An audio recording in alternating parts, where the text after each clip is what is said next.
Bonjour Paul, peux-tu nous dire qui tu es? Alors, je suis Paul Gérard, donc je suis le créateur d'un cabinet de courtage d'assurance spécialisé autour de l'intéressement, la participation, le plan d'épargne entreprise et le plan d'épargne retraite collective. Et j'ai rejoint le groupe Ofracar en juillet 2019. Alors qu'est-ce que l'épargne salariale? L'épargne salariale, c'est un outil, je qualifie souvent d'assez magique parce que ça permet de fidéliser les salariés, ça permet de les motiver, ça permet d'atteindre des objectifs. Et à travers une notion de juste répartition, finalement, des bénéfices. L'entreprise fait du résultat, j'en donne une partie, moyennant des exonérations de charges et des exonérations fiscales. Pourquoi as-tu souhaité monter un cabinet spécialisé dans l'épargne salariale? Je venais de la banque, donc j'avais travaillé dans la banque où je montais ces systèmes-là, pour des gestionnaires de patrimoine, et je me suis retrouvé à me dire qu'il y avait un rôle de conseil à avoir pour des PME, parce qu'il n'y avait pas forcément, dès qu'on a un grand compte, évidemment on est très accompagné, alors que là, sur de la PME, à travers cet outil, on pouvait monter vraiment des systèmes et du coup accompagner les chefs d'entreprise, toujours dans des éléments de motivation, de fidélisation. Qui peut bénéficier de ce dispositif?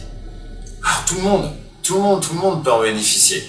Dès que j'ai un contrat de travail dans l'entreprise, donc il y a la notion pour tous les salariés, et aussi par dérogation le chef d'entreprise. Donc on s'occupe aussi de pouvoir sortir finalement de l'argent hors charge sociale pour le dirigeant et ses salariés.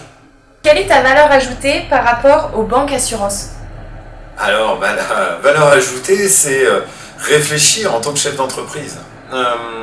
Moi, je vais monter des accords sur mesure. Encore eu un exemple ce matin. C'est réfléchir à ce qu'est le business. Comment on fait pour générer de la plus-value, pour générer du bénéfice. Et donc, on va se creuser la tête et réfléchir ensemble sur quoi je peux agir dans mon entreprise pour pouvoir faire la performance.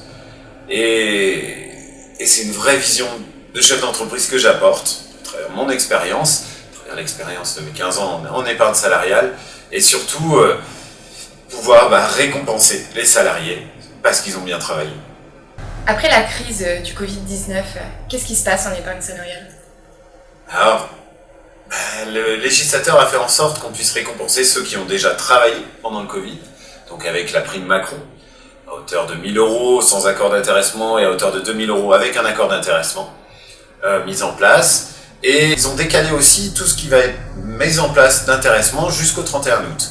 Pourquoi ? Parce que c'était pour retrouver finalement du dynamisme, sorti de post-Covid, et de permettre de dire aux salariés, si on reste sur les mêmes objectifs, si on atteint quand même à faire de la performance, vous aurez le droit à une prime. Pour finir, tu as l'air super passionné par le sujet. Mais pourquoi? Parce que c'est génial. J'aime bien dire, moi je suis un horloger. Je vais jongler sur du droit fiscal, du droit social, du droit des entreprises. Et puis on va monter des systèmes autour des actionnaires et salariés. Donc on va intéresser par le biais du bénéfice des salariés.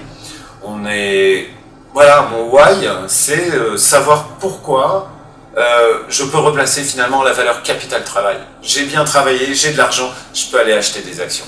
Donc c'est des systèmes un peu particuliers, mais c'est vraiment ce système d'horlogerie à mettre en place à travers la notion d'entreprise et de faire du bénéfice et de développer l'entreprise. Merci beaucoup Paul d'avoir répondu à nos questions.